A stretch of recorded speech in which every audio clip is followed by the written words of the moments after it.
Ice cream ತರಕ್ಕೆ ಅವಳನ್ನ ಯಾಕೆ ಕಳಿಸ್ದೆ? ಅವನ್ನೇ ಕಳ್ಸ್ಬೋದಿತ್ತಲ್ಲ. ಅವನ್ಗೆ ಫ್ಲೇವರ್ಸ್ ಎಲ್ಲ ಗೊತ್ತಾಗಲ್ಲ ಕಡೆ. ಅಂತೂ ನಿಂಗೆ ಕಾಟ ಕೊಡ್ತಿದ್ದವನ್ಗೆ ಸರಿಯಾಗಿ ಬುದ್ಧಿ ಕಳ್ಸಿದೆ ಬಿಡೆ. ಮತ್ತೆ ಹಾವಿನ ದ್ವೇಷ 12 ವರ್ಷ ಆದ್ರೆ ನನ್ನನ್ನು ಯಾರಾದ್ರೂ ಕೆಣ್ಕಿದ್ರೆ ಲೈಫ್ ಲಾಂಗ್ ಅವ್ರ ಮೇಲೆ ದ್ವೇಷ ಕಾದ್ರೆ ನಾನಂತೂ ಬಿಡಲ್ಲ. ಸಂಜನಾ ನಿಂತ್ಕೋ. ಏನಾಯ್ತು? ಅಲ್ಲಿ ಹಾವು.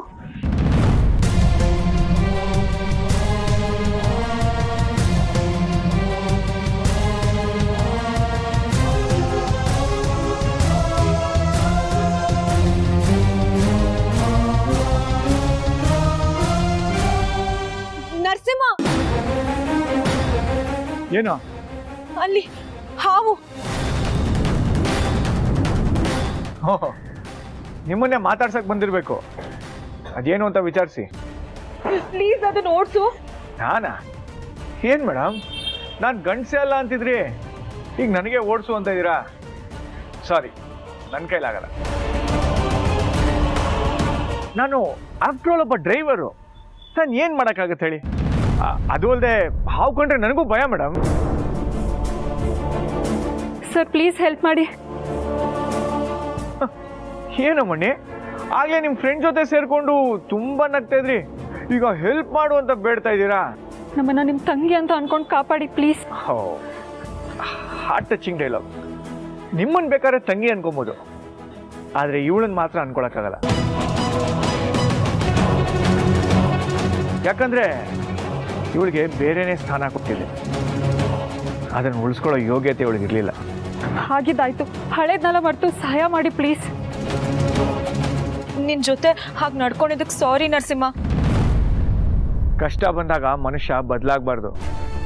ಕಷ್ಟ ಬಂದರೂ ಸುಖ ಬಂದರೂ ಒಂದೇ ಥರ ಇರಬೇಕು. ಏನೋ ಸಾರಿ ಕೇಳ್ತಾ ಇದೆ ಅಂತ ಸಹಾಯ ಮಾಡ್ತೀನಿ, ಆದರೆ ಒಂದು ಮಾತು, ಯಾರನ್ನೇ ಆಗಲಿ ಅವ್ರ ಕೆಲಸನೇ ಆಗಲಿ ಯಾವತ್ತು ಕೀಳಾಗಿ ನೋಡ್ಬೇಡ. ಹಲೋ,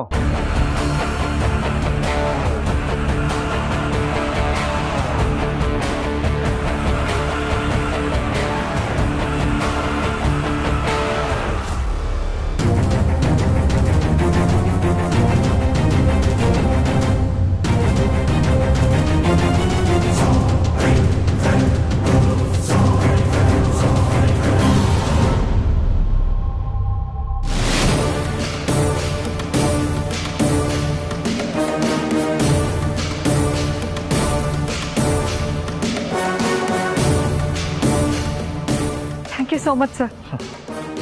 ನಿಮ್ಮ ಥ್ಯಾಂಕ್ಸ್ನ ನೀವೇ ಇಟ್ಕೊಳ್ಳಿ.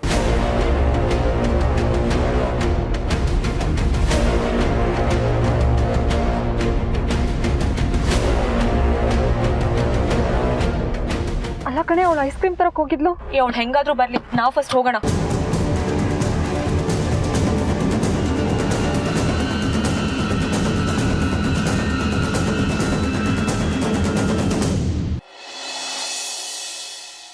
ಇವತ್ತು ನನ್ನ ಹಸ್ಬೆಂಡ್ ಜೊತೆ ಕೊನೆ ದಿನ. ಮನಸ್ಸಲ್ಲಿ ಎಷ್ಟೇ ಬೇಜಾರಿದ್ರು ಅವ್ರ ಮುಂದೆ ನಗ್ನಗ್ತಾ ಇರಬೇಕು, ಇಲ್ಲಾಂದ್ರೆ ಪಾಪ ಅವ್ರಿಗೆ ಬೇಜಾರಾಗುತ್ತೆ. ಹಸ್ಬೆಂಡ್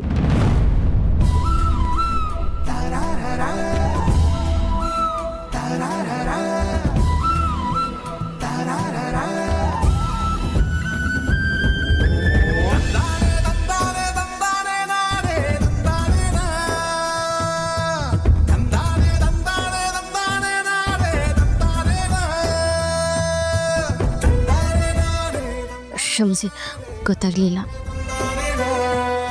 ಇದೇ ಥರ ಎಷ್ಟು ಸಲ ನಾನು ಬೀಳ್ದಿರೋ ಥರ ಹಿಡ್ದಿದ್ದೀರಾ, ಆದರೆ ಇವತ್ತು ನೀವು ಹಿಡ್ದಿದ್ದು ತುಂಬ ಖುಷಿ ಆಯಿತು. ಹಸ್ಬೆಂಡು, ನಾನು ಪಾರ್ಟಿಗೆ ಸಿದ್ಧವಾಗಿದ್ದೀನಿ. ಹೇಗೆ ಕಾಣಿಸ್ತಿದ್ದೀನಿ?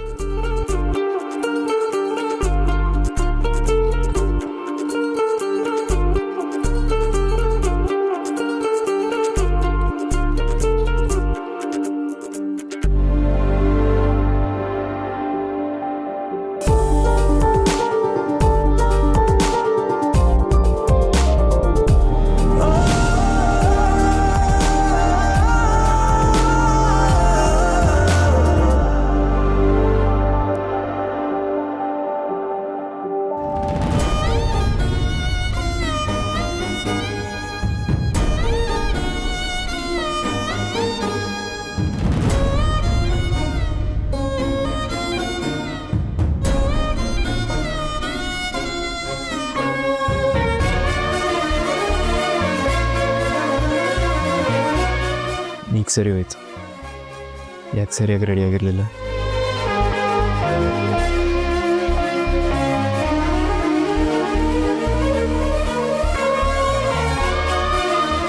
ರುಕ್ಮಿಣಿ ಎಷ್ಟು ಚೆನ್ನಾಗಿ ಸಿದ್ಧವಾದ್ರು ಪಕ್ಕದಲ್ಲಿ ಕೃಷ್ಣ ಇದ್ರೇನೆ ಆ ಜೋಡಿಗೆ ಬೆಲೆ.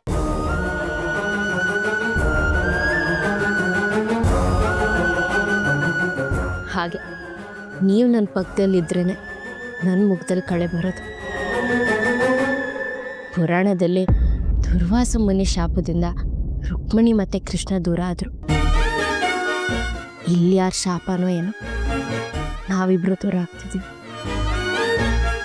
ನಮ್ಮಿಬ್ರು ಮಧ್ಯೆ ಆಗಿರೋ ಬೆಳವಣಿಗೆಗೆ ನಾನು ಯಾರಿಗೂ ಹೊಣೆ ಮಾಡಲ್ಲ. ನನ್ನ ಹಣೆ ಬರ ಸರಿ ಇಲ್ಲ ಅಂತ ಸುಮ್ಮನಾಗ್ತೀನಿ. ಹೋಗ್ಲಿ ಬಿಡಿ, ಪಾರ್ಟಿಗೆ ಹೊರತಾಗತ್ತೆ. ನೀವು ಬೇಗ ಸಿದ್ಧವಾಗಿ. ನಂದೇನಿದೆ 2 ನಿಮಿಷ. 2 ನಿಮಿಷ ಅಂತಿದ್ದೀರಾ ಅಲ್ವಾ? ನೀವಿವತ್ತು ಚೆನ್ನಾಗಿ ಸಿದ್ಧವಾಗಬೇಕು. ಇರಿ, ನಾನೇ ನಿಮ್ಮನ್ನು ಸಿದ್ಧ ಮಾಡ್ತೀನಿ. ಬೇಡ ಬೇಡ, ನಾನು ರೆಡಿ ಆಗ್ತೀನಿ. ಏನು ಹಚ್ಬಿಟ್ಟಿದ್ದು, ಇವತ್ತು ನಾವು ದೂರ ಆಗೋ ಪಾರ್ಟಿ. ನೀವು ಮಾತ್ರ ನಾನು ರೆಡಿ ಮಾಡಿದ್ರಿ, ನಾನು ನಿಮ್ಮನ್ನು ರೆಡಿ ಮಾಡಬಾರ್ದಾ?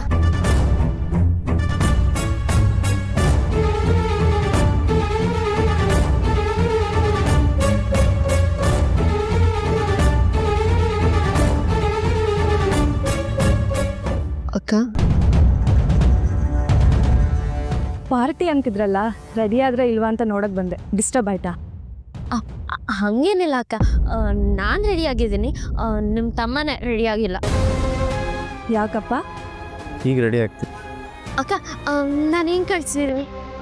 ಚೆನ್ನಾಗೇ ಕಾಣಿಸ್ತಿದ್ಯಾ, ಆದ್ರೆ ನೀನು ಪಾರ್ಟಿಗೆ ಸೀರೆ ಹಾಕಿ ಉಟ್ಕೊಂಡಿದ್ಯಾ. ಪಾರ್ಟಿ ವೇರ್ ಡ್ರೆಸ್ ಹಾಕೋಬೇಕು ತಾನೆ. ಚಿರು, ನೀನಾದ್ರೂ ಹೇಳ್ಬೇಕು ತಾನೆ. ಅವ್ರು ಆ ಥರ ಡ್ರೆಸ್ಗಿಂತ ಸೀರೆಲ್ಲ ಚೆನ್ನಾಗಿ ಕಾಣ್ತಾರೆ. ನಿನ್ ಮಾತು ಕೇಳಿ ಇವಾಗ ಸಮಾಧಾನ ಆಯ್ತು ಚಿರು. ಎಲ್ಲಿ ನಿಮ್ಮಿಬ್ರು ಮಧ್ಯೆ ಮನಸ್ತಾಪ ಆಗಿದ್ಯಾ ಅಂತ ಟೆನ್ಷನ್ ಆಗಿತ್ತು. ಇವಾಗ ನಿಮ್ಮಿಬ್ರನ್ನು ನೋಡಿದ್ಮೇಲೆ, ದೀಪನ ನೀನ್ ಹೊಗಳಿದ್ಮೇಲೆ ಈ ಅನುಮಾನ ಎಲ್ಲ ಹೋಯ್ತು. ಸರಿ, ನೀವಿಬ್ರು ಬೇಗ ರೆಡಿಯಾಗಿ ಹೋಗಿ ಬನ್ನಿ. ಸರಿ ಅಕ್ಕ. ಹಸ್ಬೆಂಡ್ ಬನ್ನಿ, ನಾನೇ ನಿಮ್ಮ ಬಟ್ಟೆ ತೆಕ್ಕೊಡ್ತೀನಿ.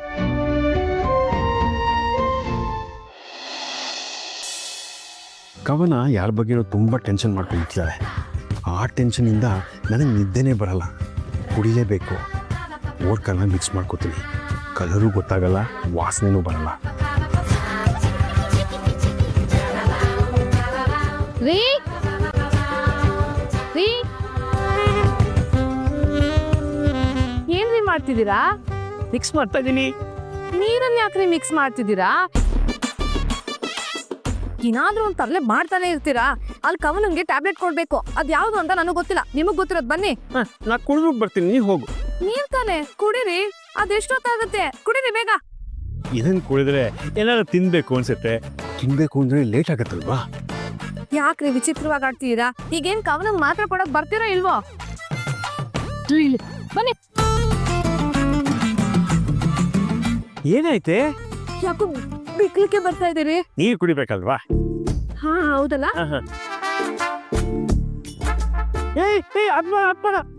ಅದ್ಬೇಡ. ನಾನ್ ಯಾಕ್ರಿ ಕುಡಿಬಾರ್ದು? ಅದು ಪ್ಲಾಸ್ಟಿಕ್ ಬಾಟಲ್ ನೀರನ್ನ ನೀನ್ ಕುಡಿಬಾರ್ದು. ಯಾಕೆ? ಅದು ನಿನ್ ಸ್ಕಿನ್ನು ತಟ್ಟೆ ಇಡ್ಲಿ ತರ ಸಾಫ್ಟ್ ಆಗಿದೆ. ಇದನ್ ಕುಡಿದ್ರೆ ಟಾರ್ ರೋಡ್ ತರ ಆಗೋಗ್ತೆ ಸುಕ್ಕು. ಹೌದಾ? ಮತ್ತೆ ನೀವೇನು ಕುಡಿತಿರೋದು? ನನ್ ಮುಖ ಮಿಲಿಟರಿ ಹೋಟೆಲ್ ಸಿಗೋ ಕಲ್ಮಿ ಕಬಾಬ್ ತರ ಆಗೋಗಿದೆ. ಈಗ ಯಾರು ಈ ಮುಖ ನೋಡ್ತಾರೆ? ಬೇಡ ಬೇಡ, ನೀವು ಈ ನೀರ್ನ ಕುಡಿಬೇಡಿ. ಕಮನ್ ರೂಮಲ್ಲೇ ನೀರಿದೆ, ಅಲ್ಲೇ ಕುಡಿದ್ರಾಯ್ತು. ಇಡ್ರಿ ಇಲ್ಲಿ. ಬನ್ರಿ, ಮೊದಲು ಪ್ಲಾಸ್ಟಿಕ್ ಬಾಟಲ್ಗಳೆಲ್ಲ ಬಿಸಾಕ್ಬೇಕು.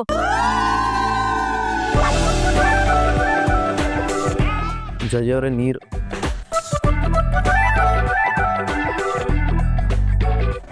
ಇಲ್ಲೇ ಇದೆ, ಇದನ್ನೇ ಕಾರಲ್ಲಿ ಇಟ್ಕೊಂಡ್ರಾಯ್ತು.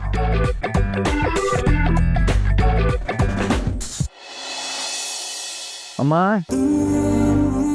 ಅಮ್ಮ. ಹಾ ಬಂದೆ ಮಗ್ನೆ, ಬಂದೆ. ಕೆಲಸ ಮುಗಿಯೋದು ಇಷ್ಟೊತ್ತಾಯ್ತಾ ಮಗ್ನೆ? ಅಮ್ಮ ತಗೋ, ತಂಪಾಗಿ ಜ್ಯೂಸ್ ಮಾಡ್ಕೊಂಡು ಬಂದಿದ್ದೆ, ಕುಡಿ. ಇದೆಲ್ಲ ಯಾಕಮ್ಮ? ಅದೇನು ಯಾವತ್ತೂ ಇಲ್ದಿರೋದು? ಯಾವತ್ತೂ ಇಲ್ದೇ ಇರೋದು ಅಂದರೆ ಯಾವಾಗಾದ್ರೂ ನಿನ್ಗೆ ಏನಾದ್ರು ಕೊಡಬೇಕು ಅಂದರೆ ಏನಾದರೂ ಮಾತಾಡ್ತಿದ್ರು ಮನೇಲಿರೋರು. ಈಗ ಯಾರು ಏನು ಮಾತಾಡಂಗಿಲ್ಲ. ಯಾಕೆ ಹೇಳು? ಯಾಕೆ? ಈಗ ನೀನು ಆಫೀಸ್ ಕೆಲ್ಸಕ್ಕೆ ಹೋಗ್ತೀಯಲ್ಲ, ಅದಕ್ಕೆ. ದುಡ್ಡಿದ್ರೆ ಮರ್ಯಾದೆನೂ ಸಿಗುತ್ತೆ, ಜೀವನದಲ್ಲಿ ಚೆನ್ನಾಗೂ ಇರ್ಬೋದು ಅಲ್ವೇನಣ್ಣ? ದುಡ್ಡಿದ್ರೆ ಅಷ್ಟೇ ಅಲ್ಲ ಕಣೆ, ದುಡಿತಾ ಇರಬೇಕು ಅಷ್ಟೇ. ನಾನೇನೋ ಹೇಳಿದೆ, ನೀನೇನೋ ಹೇಳ್ತೀಯಲ್ಲ. ನೀನ್ ಏನೇನೋ ಹೇಳ್ತಾ ಇದ್ರೆ ಕೇಳಿಸ್ಕೊಂಡು ಸುಮ್ಮನೆ ಇರಕ್ಕಾಗತ್ತೇನೆ? ಅಣ್ಣ ತಂಗಿ ಸ್ವಲ್ಪ ಸುಮ್ಮನೆ ಇರ್ತೀರಾ? ನನ್ನ ಮಗ ಬೆಳಗ್ಗೆಯಿಂದ ಸಂಜೆವರೆಗೂ ಕಷ್ಟಪಟ್ಟು ದುಡ್ದು ಬಂದಿದ್ದಾನೆ. ನೀವೊಳ್ಳೆ ಕಯ ಕಯ ಕಯ ಅಂತಿದ್ದೀರಲ್ಲ, ನೀನ್ ಕುಡಿಯಪ್ಪ. ಆಯ್ತಾಯ್ತಾಯ್ತು. ಕೆಲಸ ಎಲ್ಲ ಹೆಂಗಿತ್ತಪ್ಪ? ಚೆನ್ನಾಗಿತ್ತಮ್ಮ. ಅಲ್ಲಿ ಯಾರ ಹತ್ರ ಜಗಳ ಮಾಡ್ಕೋಬೇಡ, ಕೋಪದಲ್ಲಿ ಮಾತಾಡ್ಬೇಡ. ಯಾರಾದ್ರೂ ಏನಾದ್ರು ಅಂದ್ರೆ ಆಯ್ತಾ ಹ್ಞೂ ಸರ್ ಅಂತಾನೆ ಇರು. ಹಾ ಹ್ಞೂ ಇವತ್ತೆಲ್ಲ ಹಾಗೆ ನಡ್ಕೊಂಡಿನಿ, ಸರಿ ಇನ್ ಮುಂದೆನೂ ಹಾಗೆ ನಡ್ಕೋತೀನಿ. ಆಯ್ತಪ್ಪ. ಕೆಲವರೆಲ್ಲ ನನ್ನ ಮಗ ಏನು ಕೆಲಸ ಮಾಡಲ್ಲ, ಹೇಳಿದ ಮಾತು ಕೇಳಲ್ಲ, ಬಿದ್ದಿ ಅಲಿತಾನೆ ಅಂತ ಏನೇನೋ ಹೇಳ್ತಿದ್ರು. ಇನ್ನು ಮುಂದೆ ಅವ್ರಿಗಂತ ಅವಕಾಶನೇ ಇಲ್ಲ. ಹಾಗೆಲ್ಲ ಬೈಯುವಂಥ ಅವಕಾಶ ಕೊಡ್ಬೇಡ ನೀನು. ನೀನು ಏನು ಅನ್ನೋದನ್ನ ತೋರಿಸೋ ಅವ್ರಿಗೆ. ಒಂದಿನ ಹೋಗಿ ಕಿಸಿದ್ ಬಂದ್ರೆ ಆಗಲ್ಲ. ದೂರದ ಬೆಟ್ಟ ನುಣ್ಣಿಗೆ ಅಂತಾರಲ್ಲ, ಹತ್ರ ಹೋದ್ಮೇಲೆ ಬಂಡವಾಳ ಏನು ಅಂತ ಗೊತ್ತಾಗೋದು. ಅಂದ್ರೆ ನನ್ನ ಮಗ ಸರಿಯಾಗಿ ಕೆಲಸ ಮಾಡಲ್ಲ ಅಂತಿದ್ದೀರಾ? ನೋಡೆ, ಅತಿಯಾಗಿ ಹೊಗಳ್ಬೇಡ ಅಂತ ಹೇಳ್ತಾ ಇದ್ದೀನಿ. ಎಷ್ಟು ದಿನ ಅವನು ಕೆಲ್ಸಕ್ಕೆ ಹೋಗಿ ನನ್ನ ಮರ್ಯಾದೆ ಉಳಿಸ್ತಾನೋ ಅಂತ ಮುಂದೆ ನೋಡ್ಬೇಕು. ಅಲ್ಲ ರೀ, ನನ್ನ ಮಗ ಕೆಲಸ ಮಾಡಿದ್ರು ಬೈತೀರಾ, ಮಾಡದೇ ಇದ್ರು ಬೈತೀರಾ? ಇದು ಒಳ್ಳೆ ಕತೆ ಆಯ್ತಲ್ರಿ ನಿಮ್ದು. ಬೈದು ಬುದ್ಧಿ ಹೇಳೋರು ಬದುಕಕ್ಕೆ ಹೇಳ್ತಾರೆ ಅಂತಾರೆ ಹಿರಿಕರು. ನಿನ್ನ ಮಗ ನೀನು ಮೊದಲು ಅದನ್ನ ಅರ್ಥ ಮಾಡ್ಕೊಳ್ಳಿ. ನೋಡಿ ನೀವು ನೋಡಪ್ಪ ಏನೇನು ಮಾತಾಡ್ತಿದ್ದಾರೆ ಅವರು. ನೀನು ಇದೆಲ್ಲ ಬಿಡು. ನಾನು ನೀನು ಬರ್ತೀಯ ಅಂತ ಒಲೆ ಉರಿ ಹಾಕಿ ಬಿಸಿ ಬಿಸಿ ನೀರು ಕಾಯಿಸಿದ್ದೀನಿ. ಹೋಗಿ ಸ್ನಾನ ಮಾಡಿಕೊಂಡು ಬಿಸಿ ಬಿಸಿಯಾಗಿ ಅಡುಗೆ ಮಾಡಿ ಇಟ್ಟಿದ್ದೀನಿ, ಊಟ ಮಾಡು. ಬಿಟ್ರೆ ಇವಳು ಮತ್ತೆ ಅವನನ್ನ ಗರ್ಭದೊಳಗೆ ತಗೊಂಡ್ಬಿಡ್ತಾರೆ. ಮಕ್ಕಳನ್ನ ಅತಿಯಾಗಿ ಪ್ರೀತಿಸಬಾರ್ದು, ಹಾಳಾಗ್ತಾರೆ ಅಂತಾರೆ. ನೀನು ನಿನ್ನ ಮಗನಿಗೆ ಅದು ಯಾವಾಗ ಬುದ್ಧಿ ಬರುತ್ತೋ ಏನೋ. ಹ್ಞೂ ಅದಕ್ಕೆ ಅಣ್ಣ ಹೇಳ್ತಿರೋದ. ಬೇಡ ಬೇಡ ಬೇಡ, ಇಷ್ಟೊತ್ತು ನಿಮ್ಮ ಅಣ್ಣ ಹೇಳಿ ಹೋಗಿದ್ದಾರೆ, ಮತ್ತೆ ಅದನ್ನೇ ಹೇಳ್ಬೇಡಿ. ಯಪ್ಪ, ಮಗ ಕೆಲ್ಸಕ್ಕೆ ಹೋಗ್ತಾ ಇದ್ದಂಗೆ ನಮ್ಮ ಹೊತ್ತಿಗೆ ವರ್ಷನೇ ಬದಲಾಯಿಸ್ಬಿಟ್ರಲ್ಲ. ಮೊದಲನೇ ದಿನಾನೇ ಹಿಂಗೆ, ಇನ್ನೂ ಹೋಗ್ತಾ ಹೋಗ್ತಾ ಇನ್ನೂ ಏನೇನು ನೋಡ್ಬೇಕು ಏನೋ. ಹೋಗ್ಬರ್ತೀವಪ್ಪ. ಸರಿ ಕಣ, ಅಂತೂ ನೀನು ನಿನ್ನ ಹೆಂಡತಿನ ಹೊರಗೆ ಪಾರ್ಟಿ ಕರ್ಕೊಂಡು ಹೋಗೋ ಮಟ್ಟಕ್ಕೆ ಬಂದಿದೆಯಾ ಅಂದರೆ ನಮಗೆಲ್ಲರಿಗೂ ಸಂತೋಷ ಆಗುವ ವಿಷಯ ಅಲ್ವೇ ನಮ್ಮ ಸೌಂದರ್ಯ? ಮತ್ತೆ ಇನ್ನೇನಪ್ಪ, ನಮ್ ದೀಪ ಅಂದ್ರೆ ಏನ್ ಸುಮ್ನೆನಾ? ಕಲ್ ಬಂಡೆನೆ ಕರಗಿಸೋ ಶಕ್ತಿ ಇದೆ ಅವಳಿಗೆ.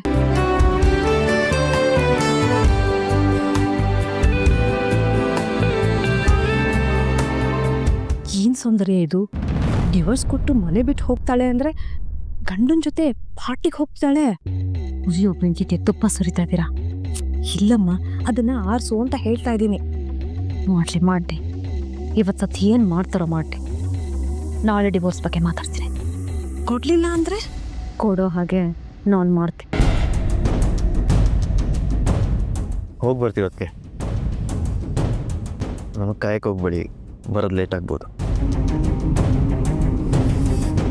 ಮೇಡಮ್, ಮೊದಲನೇ ಸಲ ನಾವಿಬ್ರು ಪಾರ್ಟಿ ಅಂತ ಹೋಗ್ತಿದ್ದೀವಿ. ಒಳ್ಳೇದಾಗ್ಲಿ ಅಂತ ಹರಿಸಿ. ಒಳ್ಳೇದಾಗ್ಲಿ.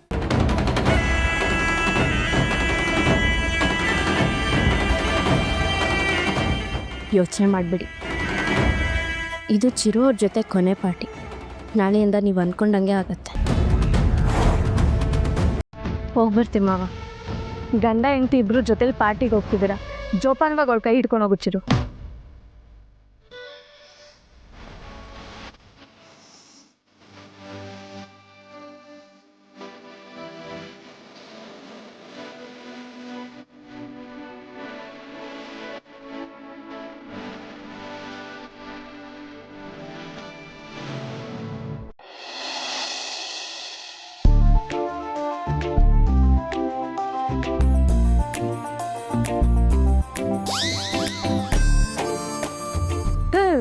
ಏನ್ ಹುಡುಕ್ತಿದ್ರ ಸರ್? ಎಣ್ಣೆ ಬಾಟ್ಲು? ಎಣ್ಣೆ ಬಾಟ್ಲಾ? ಅಯ್ಯೋ, ಇಲ್ಲಿ ಆಗ್ಲೇ ಒಂದು ನೀರಿನ ಬಾಟ್ಲ್ ಇಟ್ಟಿದ್ದೆ, ನೀನ ನೋಡಿದ್ಯಾ? ಇಲ್ಲ ಸರ್, ನೋಡಿಲ್ಲ. ಸರಿ ಹೋಗು.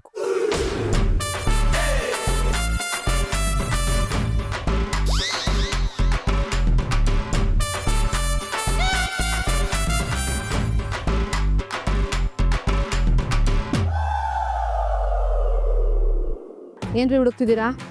ಈಗಾಗಲೇ ನನ್ನ ಕೈಯಿಂದ ಬಾಟಲ್ ಕಿತ್ಕೊಂಡು ಇಲ್ಲೇ ತಾನೇ ಇಟ್ಟೆ. ಈಗ ಅದು ಕಾಣ್ತಿಲ್ಲ. ನೀವೇ ನನ್ನ ನೋಟ್ ತಗೊಂಡ್ಯಾ? ನಾನೇನು ಕೃ ತಗೊಳ್ಳಿ? ಕುಡಿಬೇಕಿತ್ತು. ನಮ್ಮ ಮನೆ ನೀರ್ಗೇನ್ ಬರಾನ? ಬೇರೆ ನೀರ್ ಕುಡೀರಿ. ಕುಡಿಲೇಬೇಕಾಗಿತ್ತು. ನಿಮ್ಮ ಮಕ್ಕಳೇ ಕೈ ಕಾಲೆಲ್ಲ ಶೇಕ್ ಆಗ್ತದೆ. ರೀ, ಆಗ್ಲೇ ಬಾಟ್ಲ್ ಶೇಕ್ ಮಾಡ್ತಿದ್ವಿ, ಈಗ ನೀವೇ ಶೇಕ್ ಆಗ್ತೀರಾ. ಏನ್ ಸಮಾಚಾರ? ಆ ಬಾಟ್ಲಲ್ಲಿ ಏನಿತ್ತು? ಆಯುರ್ವೇದಿಕ್ ಮೆಡಿಸಿನ್ನು ಅದೇ ಬಾಟ್ಲಿಗೆ ಹಾಕಿ ಮಿಕ್ಸ್ ಮಾಡಿ ಇಟ್ಟಿದ್ದೆ. ಹೊಸ ಟ್ರೀಟ್ಮೆಂಟ್ ತಗೋತಾ ಇದ್ದೀನಲ್ಲ. ನನಗ್ ಗೊತ್ತಿಲ್ದೇರೋ ಅದ್ಯಾವ ಟ್ರೀಟ್ಮೆಂಟ್ ನೀವು ತಗೋತಿದ್ದೀರಾ? ಅದು ಅಮಾವಾಸ್ಯೆಗೊಂದ್ಸಲಿ ಹುಣ್ಣಿಮೆಗೊಂದ್ಸಲಿ ತಗೋಬೇಕು ಅಂತ ಹೇಳಿದ್ದಾರೆ. ಪ್ರಭಾಕರ್ ಜೊತೆ ತಗೋತಾ ಇದ್ದಾರೆ. ಅವರೇ ಇದನ್ನು ತಂದ್ಕೊಟ್ಟಿದ್ದು. ಮಿಕ್ಸ್ ಮಾಡಿಟ್ಟಿದ್ದೆ. ಯಾಕೆ ತಗೊಂಡ್ರು ಏನೋ? ರೀ, ಯಾಕೆ ಇಷ್ಟೊಂದು ಒದ್ದಾಡ್ತಿದ್ದೀರಾ? ಔಷಧಿ ಇಲ್ಲ ಅಂದ್ರೆ ಮತ್ತೊಂದ್ಸಲ ಪ್ರಭಾಕರ್ಗೆ ಹೇಳಿ ತರಿಸ್ಕೊಳ್ಳಿ. ಒಳ್ಳೆ ಕತೆ ಆಯ್ತಲ್ಲ. ಅವಾಗ್ಲೂ ಇದ್ದಿದ್ದೆ. ಜೋಬಲ್ಲಿ ದುಡ್ಡು ಮಿಸ್ ಆದ್ರೂ ಪರವಾಗಿಲ್ಲ, ಮಿಕ್ಸ್ ಮಾಡಿಟ್ಟಿದ್ದು ಎಣ್ಣೆ ಬಾಟಲ್ ಮಿಸ್ ಆಗುತ್ತಲ್ಲ, ಅದು ಬೇಜಾರು.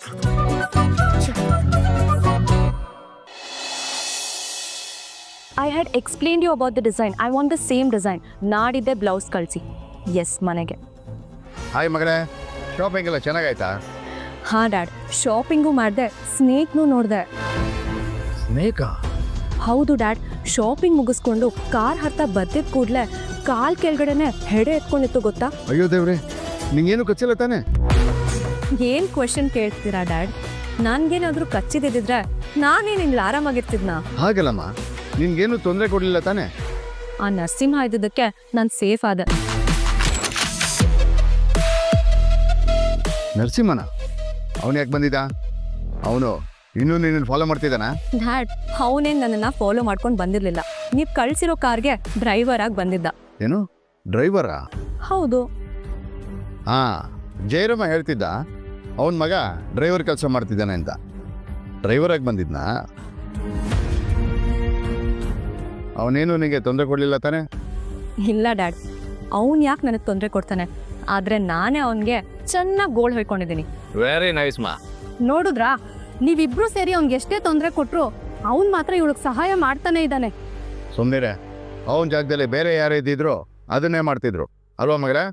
ಹೌದು ಡ್ಯಾಡ್, ಮಾನವೀಯತೆ ದೃಷ್ಟಿಯಿಂದ ಅವ್ನು ನನಗೆ ಹೆಲ್ಪ್ ಮಾಡಿದಾನೆ ಅಷ್ಟೆ. ಅದ್ರಲ್ಲೂ ನನ್ನ ಫ್ರೆಂಡ್ಸ್ ಅಷ್ಟೊಂದು ರಿಕ್ವೆಸ್ಟ್ ಮಾಡ್ಕೊಂಡ್ಮೇಲೆ ಆ ಹಾವನ್ ಎತ್ತಿ ಅವನದನ್ನ ಸೈಡಿಗೆ ಇಟ್ಬಿಟ್ಟ ಗೊತ್ತಾ? ಕೇಳಿಸ್ಕೊಂಡೇನೆ? ಚೆನ್ನಾಗೆ ಕೇಳಿಸ್ತು. ಮೊಸರಲ್ಲಿ ಕಲ್ಲು ಹುಡ್ಕೋ ಬುದ್ಧಿ ಇರೋರ್ಗೆ ಒಳ್ಳೇದೆಲ್ಲ ಕೆಟ್ಟದಾಗೆ ಕಾಣೋದು. ಅಂತ ಜಾತಿಗೆ ಸೇರಿದವ್ರು ನೀವು. ನಿಮ್ ಮುಂದೆ ನಾನ್ ಬಡ್ಕೋತಾ ಇದ್ದೀನಲ್ಲ. ಬಡ್ಕೊಂಬೇಡ, ಬರೀ ಕೇಳಿಸ್ಕೋ ಸಾಕು. ಅಲ್ಲ ಮಗಳೇ, ನಿನಗೆ ಮದುವೆ ಆಗ್ತಿರೋ ವಿಷಯ ಅವ್ನಿಗೆ ಗೊತ್ತಾಗಿಲ್ಲ ತಾನೆ? ಇಲ್ಲ ಡ್ಯಾಡ್, ನನ್ನ ಕ್ಲೋಸ್ ಫ್ರೆಂಡ್ಸಿಗೆ ಮಾತ್ರ ಹೇಳಿದ್ದೀನಿ. ನಾನು ಮದ್ವೆ ಆಗ್ತಿರೋ ಸರ್ಪ್ರೈಸ್ ಅವ್ನಿಗೆ ಈಗಲೇ ಗೊತ್ತಾದ್ರೆ ಏನೂ ಮಜಾ ಇರಲ್ಲ. ಮದ್ವೆ ಆದ್ಮೇಲೆ ಅವನಿಗೆ ಗೊತ್ತಾಗೇ ಆಗುತ್ತೆ. ಆಗ ಅವನಿಗೆ ಸಿಗೋ ಶಾಕ್ ಇದೆಯಲ್ಲ, ಅದು ಮಜಾ ಅಂದ್ರೆ. ಆ ವಿಷಯ ಅವ್ನಿಗೆ ಗೊತ್ತಾಗಿ ಅವನು ಅವಳ ತಂಗಿ ವಿಲವಿಲ ಅಂತ ಒದ್ದಾಡಬೇಕು. ಅಂತವ್ರನ್ನ ಕೆಣಕ್ಬೇಡ್ರಿ, ಬಡವ್ರ ಶಾಪ ತಟ್ಟದೆ ಬಿಡಲ್ಲ.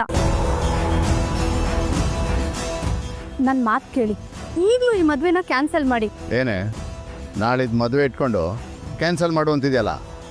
ನಿನ್ನ ಮಗಳು ಚೆನ್ನಾಗಿರೋದು ನಿಂಗೆ ಇಷ್ಟ ಇಲ್ವಾ? ಆಸೆ ಇದೆ, ಆದ್ರೆ ನಿಮ್ಮಿಬ್ರಷ್ಟು ದುರಾಸೆ ಇಲ್ಲ. ನನ್ಗೆ ಈಗಲೂ ಭಯ ಆಗ್ತಾ ಇದೆ. ಇವಳು ಮದ್ವೆ ಆಗ್ತಾ ಇರೋದು ಅವ್ರ ಮನೆ ಅಳಿಯನ್ನ ಅಂತ ಆ ಜೈರಾಮಣ್ಣನ್ಗೋ ಆ ದೀಪಂಗೋ ಗೊತ್ತಾದ್ರೆ ಅದೇನಾಗುತ್ತೋ ಏನೋ. ಗಂಡು ಹೆಣ್ಣು ಮದುವೆ ಮಂಟಪಕ್ಕೆ ಹೋದ್ಮೇಲೆ ಗೊತ್ತಾಗ್ಬೋದು. ಅದಕ್ಕೂ ಮುಂಚೆ ಗೊತ್ತಾಗ್ಬೇಕು ಅಂದ್ರೆ ನೀನೇ ಹೇಳಬೇಕು. ನಾನ್ ಯಾಕೆ ಹೇಳಲಿ? ನಿಮ್ಮ ಮಗಳು ನಿಮ್ಮಿಷ್ಟ. ನಾನು ಏನ್ ಹೇಳಿದ್ರು ನನ್ನ ಮಾತು ಕೇಳ್ತೀರಾ ನೀವು? ನೋಡಿ, ನಾಳೆ ಹೆಚ್ಚು ಕಡಿಮೆ ಆದ್ರೆ ಅನುಭವಿಸೋದು ನೀವಿಬ್ರೆ. ಅದಕ್ಕೆ ಎಚ್ಚರಿಕೆ ಕೊಡ್ತಾ ಇದ್ದೀನಿ. ಕೇಳಲಿಲ್ಲ ಅಂದ್ರೆ ನಿಮ್ ಕರ್ಮ ಅಂತ ಸುಮ್ಮನೆ ಇರ್ತೀನಿ ಅಷ್ಟೇ. ಅಷ್ಟು ಮಾಡಿ ಪುಣ್ಯ ಕಟ್ಕೋತಾಯೇ.